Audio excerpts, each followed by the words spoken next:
encore et bienvenue à notre soirée. On est dans l'Ancien Testament, on est l'Église Jubilée, on se rencontre sur Zoom le mercredi soir. Tous les mercredis soirs à 6h, à 18h, excuse-moi. Ma petite tête anglophone, mais c'est 18h. Et tu seras bienvenu, c'est pas long, on a des bons temps de prière, on a même quelques discussions. Et juste content que tu sois là. On est en train de regarder le livre d'Exode. Beaucoup de choses qui sont en train de se passer, beaucoup d'événements. Et à travers ces événements-là, encore Dieu est en train de nous parler. De qui il est et avec qui il a affaire. Je vais le répéter encore parce que je pense que je l'ai répété quelques fois. Quand tu regardes ces livres-là, toutes ces personnes qui vivaient quelques mille années dans le passé, c'est nous. On a peut-être des téléphones, des autos, tout ça, mais les personnes eux-mêmes, c'est nous. Hein? La manière qu'ils réagissent, la manière qu'ils sont, la manière qu'ils marchent. Et aussi, nous, on peut avoir des relations intimes avec Dieu, comme eux, ceux qui élevaient. Et Dieu se préoccupe de toi. Tu es important pour lui. Donc, je vais demander à Denise de lire...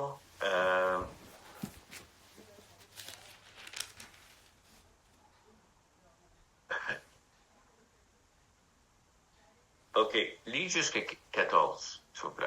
Quel chapitre? Chapitre 3, okay. 1 à 14. OK. Moïse faisait paître le troupeau de Jéthro, son beau-père, sacrificateur de Madian. Et il mena le troupeau derrière le désert et vint à la montagne de Dieu, à Horeb. L'ange de l'Éternel lui apparut dans une flamme de feu au milieu d'un buisson. Moïse regarda, et voici, le buisson était tout en feu, et le buisson ne se consumait point.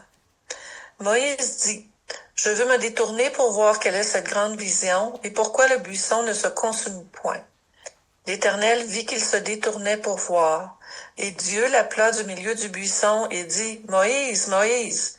Et il répondit, « Me voici. » Dieu dit, « N'approche pas d'ici. » Ôte tes souliers de tes pieds, car le lieu sur lequel tu te tiens est une terre sainte. Et il ajouta, je suis le Dieu de ton père, le Dieu d'Abraham, le Dieu d'Isaac et le Dieu de Jacob. Moïse se cacha le visage, car il craignait de regarder Dieu. L'Éternel dit, j'ai vu la souffrance de mon peuple qui est en Égypte, et j'ai entendu les cris que lui font pousser ses oppresseurs, car je connais ses douleurs. Je suis descendu pour le délivrer de la main des Égyptiens et pour le faire monter de ce pays dans un bon et vaste pays, dans un pays où coule le lait et le miel, dans les lieux qu'habitent les Cananéens, les Héthiens, les Amoréens, les Phérésiens, les Éviens et les Jébusiens. Jusqu'à quoi tu veux que je lise? Je voulais aller jusqu'à 15. 15, OK. Voici, les cris d'Israël sont venus jusqu'à moi. Et j'ai vu l'oppression que leur font souffrir les Égyptiens. Maintenant, va, je t'enverrai auprès de Pharaon, et tu feras sortir d'Égypte mon peuple, les enfants d'Israël. Moïse dit à Dieu, qui suis-je pour aller vers Pharaon et pour faire sortir d'Égypte les enfants d'Israël? Dieu dit, je serai avec toi, et ceci sera pour toi le signe que c'est moi qui t'envoie. Quand tu auras fait sortir d'Égypte le peuple, vous servirez Dieu sur cette montagne. Moïse dit à Dieu, j'irai donc vers les enfants d'Israël et je leur dirai, le Dieu de vos pères m'envoie vers vous. Mais s'ils me demandent quel est son nom, que leur répondrai-je? Dieu dit à Moïse, je suis celui qui suis. Et il ajouta, c'est ainsi que tu répondras aux enfants d'Israël, celui qui s'appelle Je suis m'a envoyé vers vous. Dieu dit encore à... OK, c'est bon. C'est correct. C'est là le pensée que je voulais finir avec. Donc, Seigneur,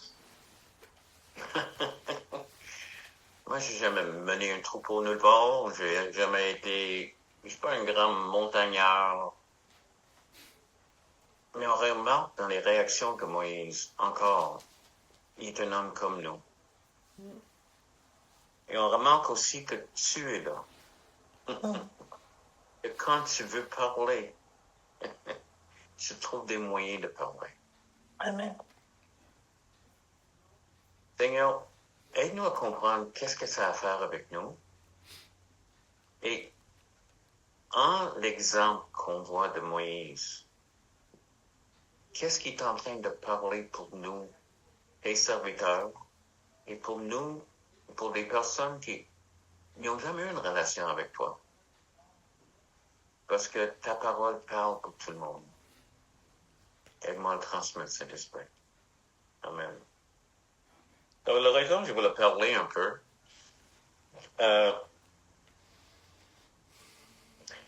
Dans le premier verset, là, ici, et donc, le premier verset, qu'est-ce que tu sais à propos de Moïse?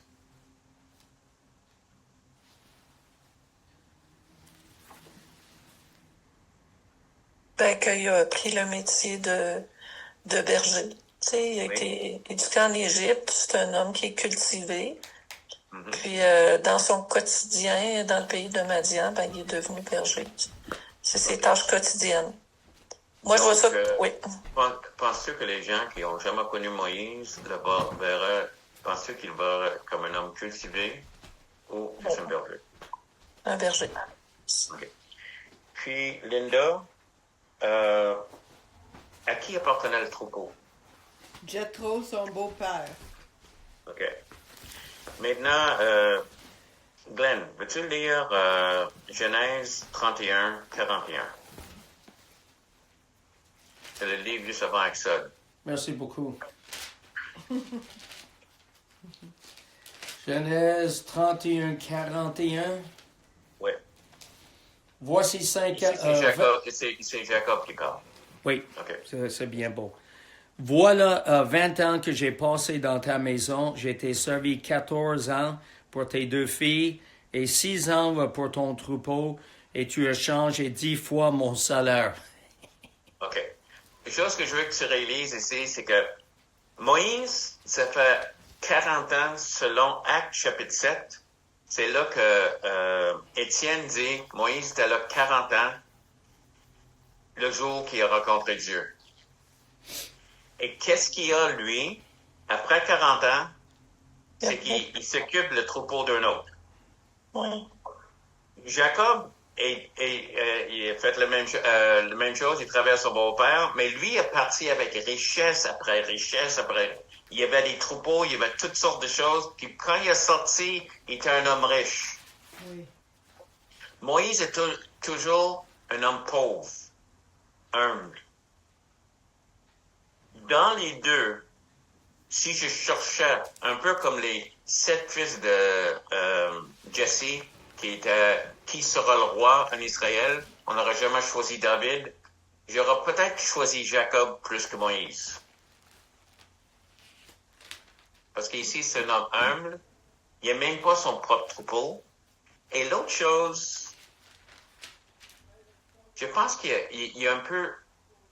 Il était stressé en Égypte, il voyait le monde, il agit fort, il a dit qu'il a fait quelque chose il a tué quelqu'un pour protéger son peuple, il pensait qu'il était le sauveur du monde et le sauveur d'Israël. Puis là, il a fui le pays parce que Pharaon va le tuer. Donc, connaissant cette sorte de choses, c'est que des gens qui ont vécu des moments intenses comme ça, sous une pression, trouvent que relaxer, là, il n'y a pas de casse-tête.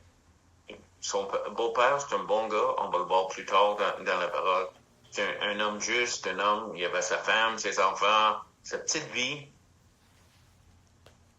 Et probablement, il était bien. Boum, tu sais. OK. Mais, quelque chose arrive. Il voit un buisson qui est en train de brûler, mais ça se consume pas. Et c'est quelque chose, c'est inattendu. Et l'ange, ça dit que l'ange de l'Éternel est là. C'est lui qui est en train de causer le feu. Et puis moi, il dit, je veux me détourner pour voir quelle est cette grande vision. Donc, il est en train de dire, comme normal, il dit, regardons ça. Donc, il va le voir, et l'Éternel, lui qu'il se détourna pour le voir, Dieu l'appelait d'un milieu d'un buisson, dit, Moïse, Moïse, il répond, me voici. Dieu dit, n'approche pas d'ici. Les souliers, ôte les souliers de tes pieds, car le lieu sur lequel que tu te tiens, est une terre sainte. Ouais. Ouais. Fantastique. Une des choses que tu vas trouver en Actes chapitre 7, je mentionnais Actes chapitre 7 tantôt, si jamais tu lis les Actes, tu lis chapitre 6 où les diacres sont choisis. Et là, tout d'un coup, en chapitre 6, toute l'attention tombe sur un des diacres qui s'appelle Étienne. Et Étienne devient accusé d'avoir insulté le temple de Dieu en prêchant Jésus. Donc, il est emmené devant le tribunal et là, tu dit qu'il donne sa défense. Et il y a tout un chapitre, j'oublie le nombre de versets, mais c'est une longue chapitre. Et chaque fois que je l'ai lu, au début, je me demandais, qu'est-ce que ça a à faire avec l'accusation que tu viens d'avoir? Tu viens juste être hérétique et tout ça. Mais il dit, tu as insulté le temple de Dieu. Et c'est comme si le Seigneur m'a montré, quand il montrait que Moïse, parce qu'il parle de ça, Actes 7, 33, il dit, Dieu a dit à Moïse, enlève tes souliers, t'es sur une terre sainte. Et ça m'a fait réfléchir, j'ai dit, c'est où ça? Géographiquement, où est cette terre sainte? C'est une terre sainte. Il ne fallait pas marcher ici. C'est en souliers, il faut enlever tes souliers, il faut humilier, il faut... Mais où qu'il est? Parce que c'est ta sainte. Et tout à coup, j'ai réalisé qu'est-ce qu'Étienne est en train de dire. Juste parce qu'il y a une tente, juste parce qu'il y a une place, ça ne va pas dire que Dieu est ici. C'est la présence de Dieu qui rend les choses saintes. Oui. Ouais. Et si ça vire en religion, qui est arrivé en Jérusalem, il est en train de dire, les insultes bien raides, parce que la réalité de qui... Autrement, une fois que Dieu n'était pas là, c'était plus une terre sainte. C'est parti. Et c'est important des personnes qui veulent trouver des objets, des choses. Et c'est correct d'avoir... On veut se rappeler des choses. Et c'est correct.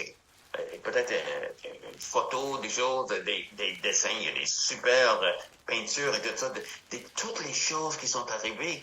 Même quelques statues, c'est beau. Mais il n'y a aucune vérité. Je veux dire, il n'y a rien de saint là-dedans.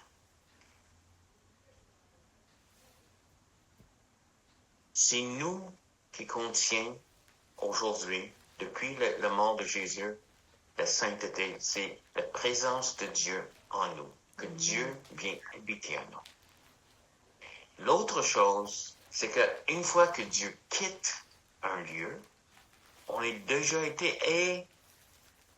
Bon, j'ai rentré dans les lieux où souvent la présence de Dieu est là. Et il y a une sensibilité à la présence. Je ne peux pas t'expliquer, excepté que tu l'as vécu. Mais quand tu pries là, ou quand c'est comme si, OK, c'est ouvert. Mais ça ne veut pas dire qu'il y a une sainteté là. C'est parce que c'est utilisé souvent pour emmener la présence. Ça peut être une salle de prière, ça peut être une place de louange. La présence de Dieu habite. Mais les baptistes, si une congrégation est là tous les dimanches, puis tous les jours, puis la présence de Dieu vient, quand ils quittent le baptiste, Dieu vient avec eux.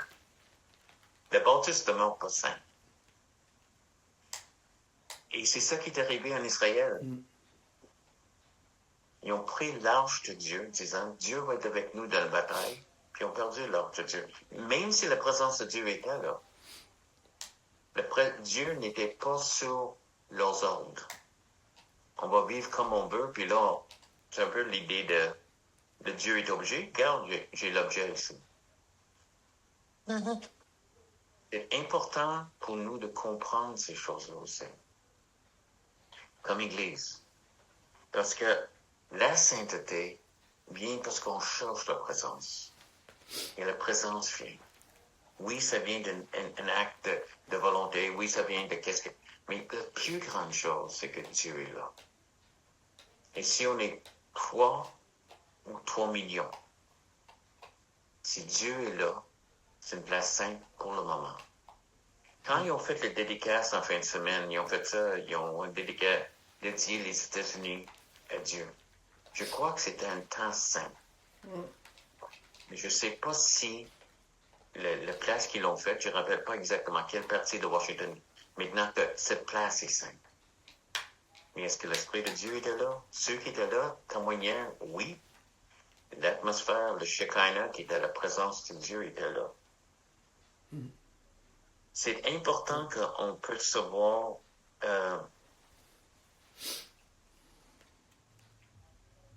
qu'est-ce que cette idée-là, OK? Que je peux, premièrement, il y a des places que Dieu est en train d'agir. Oh boy, je suis en train de rentrer plus de détails que je voulais. Mais OK, Dieu agit, supposons qu'on a entendu parler de le réveil à Toronto, là. Oui, on peut aller là et vivre là-dedans. Mais je peux le vivre ici aussi. Parce que Dieu est ici. Mais oui, je vais aller là, il y a une intensité que Dieu choisit. Et sais-tu quoi? Souvent, cette intensité baisse, va ailleurs. Je ne sais pas comment l'expliquer. C'est pas des objets ou des places, mais l'Éternel lui-même, qui est la source de notre vie, qui est la source aussi de cette atmosphère sainte. Amen. J'enlève mes souliers parce que Dieu est ici. Ça se peut que demain, dans la même place, il n'est pas là, de cette façon-là. Il est en moi. Correct. Est-ce que vous comprenez? Oui. C'est clair? L'autre bout, l'autre roche, good. Et c'est des choses qui arrivent dans le corps de Christ. Je crois dans l'action de Dieu. Je crois dans la présence de Dieu. J'ai soif de la présence de Dieu. Mais c'est comme si des gens commencent à dire certaines choses sont... On n'utilise pas le mot saint, on utilise ça. Loin. Certaines choses sont loin. C'est les actions qu'on fait. C'est comme j'ai déjà dit, tu peux impose ta main sur quelqu'un, il va être guéri. Ma main n'est pas rien de spécial, mais remplie de l'onction de Dieu pour le moment. Mais je ne sais pas si c'est la même onction que pendant que je suis en train de couper les oignons.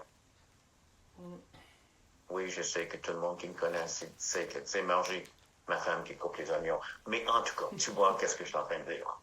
Good. Donc, c'est pour ça que Étienne est en train de parler de ça, et c'est pour ça qu'ils sont fâchés. Parce que Étienne est en train de dire, l'Esprit de Dieu n'est pas ici.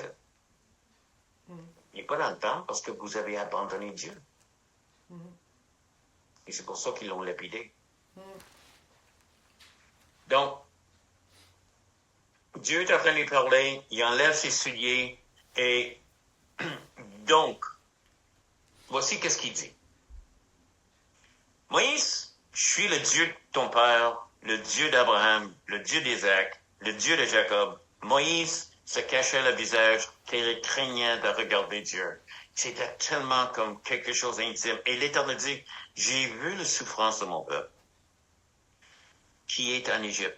Et j'ai entendu les cris que lui font pousser ses oppresseurs, car je connais leur douleur. C'est fort, parce que le mot connaître ici, c'est intime. Et même, ça peut être traduit expérimental. Qu'est-ce que comme tu veux s'il dire? ressentait la douleur de son corps. C'est profond, qu'est-ce qu'il dit ici. Donc, il ressentit, et c'était pas oublié. Ça, c'est une chose à penser, c'est que, écoutez, oh mon Dieu, c'est vrai, ça fait 400 ans que j'ai promis quelque chose, puis non, il y avait un plan. Et tout le long, il surveillait Israël. C'est pour ça qu'Israël grandissait, même sous l'esclavage et l'oppression. Ça devenait de plus en plus fort comme pays.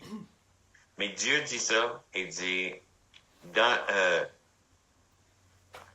donc, je suis descendu pour délivrer la main des Égyptiens et pour faire monter de ce pays dans un bon et vaste pays, dans un pays où coule le lait et le miel. Ça, c'est l'expression de vraiment, quand tu cherchais vraiment le meilleur des terres. C'est une expression qui était connue dans leur temps-là. Et dans les lieux qui habitent, donc, les Cananéens, les Héthiens, les Amoriens, les Périsiens, les Héviens et les Jébusiens. J'ai passé à travers, comme Denise a fait tantôt, je ne croyais pas. Mais tous ces mots-là, il est-tu injuste un peu? Ce pauvre monde est là, et là, Dieu va les déplacer. Une chose qu'ils ont toutes en commun, c'est le sacrifice d'enfants. Et quand Dieu parlait de ça en Jérémie, il dit, c'est quelque chose qui est jamais monté dans mon esprit. Comment que tu peux faire ça vers un Dieu? Maintenant il y a du monde, plus tard, d'Israël, qui vont faire la même chose. Quand ils vont... Et Dieu dit, comment ça? Jérémie 19:5. Ça n'a jamais rentré dans mon esprit de faire quelque chose comme ça, même quand il a parlé à Abraham. On a parlé de ça, Abraham venait, tu sais, il était d'une place qui était, le sacrifice des enfants était partout. Donc, quand Abraham a demandé de sacrifier Isaac, Dieu savait qu'il n'allait pas le faire. Parce qu'il allait l'arrêter. Mais, c'était quelque chose de commun, un peu comme aujourd'hui, si quelqu'un entendrait et Dieu dit, je veux que tu avortes ton enfant, les avortements sont communs. Mais j'espère qu'on a plus de sens aujourd'hui. Dieu ne demandera pas ça. Donc, il dit, il a aussi attendu les cris des enfants. Il ne dit pas ça ici. Mais s'il a attendu les souffrances d'Israël, il voulait aussi, ses enfants étaient tous en train d'être massacrés pour rien. Une trahison totale par leurs adultes, par leurs parents, par leurs grands-parents, incroyable. C'était pas la seule pratique qu'il y avait qui était tellement contraire. L'histoire de l'homme n'est pas une humanité qui est tellement bonne. Mais une humanité remplie de violence et on invente, tu sais, Jésus était crucifié. Quelqu'un a inventé la crucifixion. Quelle sorte de pensée, quelle sorte d'homme aurait pu penser à quelque chose aussi horrible que ça? Et tous les autres instruments de torture, les manières qui faisaient mourir le monde, les écrasant, les laisser mourir de faim ou de soif. Non, l'histoire du monde disait, on a besoin de sauveur. À le même temps, Dieu a dit, il y a certains peuples peut-être. Et on ne comprend pas. Moi, je sais que Dieu aime. Dieu a aimé toute cette liste de personnes-là. Et qu'il fallait qu'il fasse quelque chose. Donc, il les a donné leur pays. Il les a donné aux Israéliens. Et une des choses que je pense, c'est que leur pratique était une des choses. Donc, écoute, c'est bon.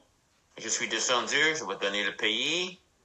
Voici les cris d'Israël sont venus jusqu'à moi. J'ai vu leur oppression que je leur font souffrir les Égyptiens. Oui, on est dedans. Là, Moïse dit, oh, wow, tu vas délivrer. Et que ça va être quelque chose. Maintenant, va. Oui. Je t'enverrai auprès de Pharaon. Excusez, pardon? Quoi? J'ai les troupeaux ici, il faut que je retourne à Tétro. J'ai essayé ça fait 40 ans, là. Tu te rappelles pas? Ça n'a pas marché tellement bien. C'est vraiment moi qui cherche.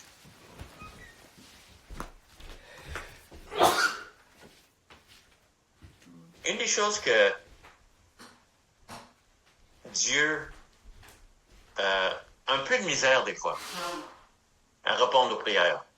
Et un des obstacles aux prières, c'est d'essayer de convaincre la réponse aux prières que c'est lui ou elle la réponse.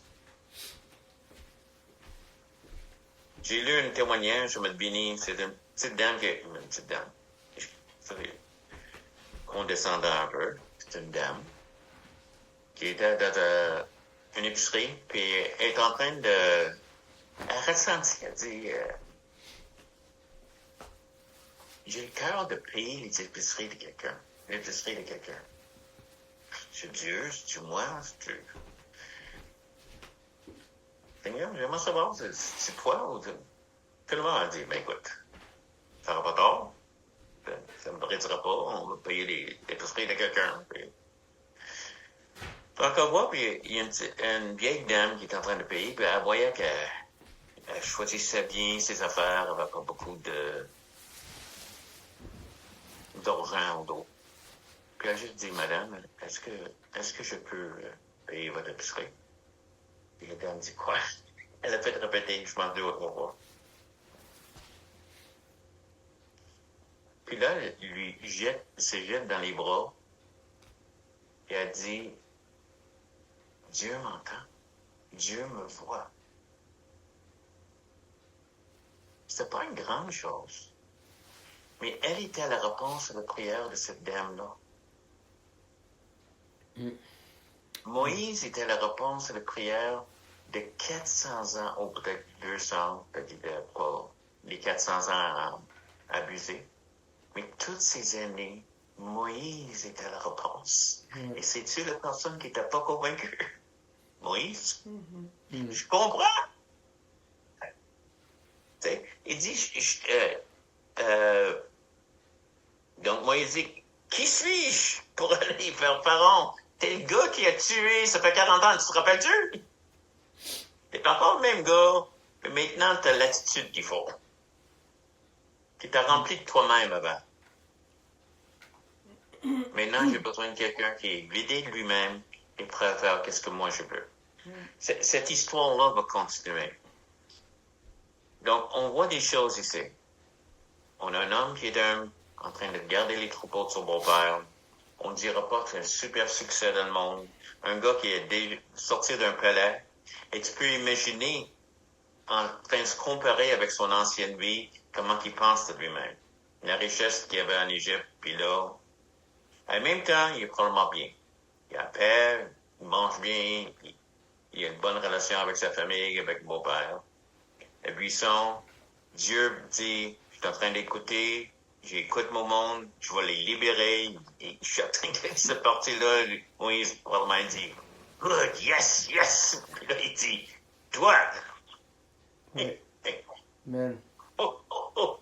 Et c'est ça la chose, c'est que toi, moi. Oui. Quand Isaïe était touché par le pierre ardent, il dit, moi voici, envoie-moi. Yeah. Chacun de nous, on est appelé par Dieu. Et puis on devrait être, et oui, tu es quelqu'un d'important. Et oui, tu es ici avec un but. Et oui, Dieu veut t'utiliser. Pas des grandes choses. On va continuer cette histoire. On va voir les luttes qu'il va y avoir. Mais à la fin de tout ça, laisse-moi juste... Je sais que j'ai d'avance dans l'histoire, mais Moïse gagne. OK. Mais il y a un cheminement à faire. Il est comme toi et moi. On n'est pas... Et surtout à notre âge, Seigneur, parce qu'on a beaucoup d'expérience. Et des fois, on a essayé quelque chose, et ça n'a pas été exactement comme on voulait. Ça veut dire que c'était pas de Dieu. Et ni est-ce que Dieu est fini avec nous. Et je te garantis, toi qui es en train d'écouter, tu n'as jamais donné ta vie à Jésus. Tu n'as jamais eu une autre place où tu seras accepté totalement pour qui tu es. Tu seras reconnu complètement et aimé juste parce que tu es là. Et il va te donner une bulle de la vie. Une bulle extrême. Fantastique. Tu es loin d'être un numéro. Mais Jésus est mort pour que tu sois la vie éternelle. Il a payé pour tes péchés. Et c'est ça qui la barrière entre nous et Dieu s'appelle le péché. Et Christ est mort pour ça. Et si tu es chrétien, que ce soit juste une petite dame dans une épicerie et tu veux acheter l'épicerie pour elle, quelque chose d'autre. Oui, Dieu peut être en train de te parler. Oui, toi. Comme il disait à Moïse. Oui, toi. Merci de m'avoir écouté.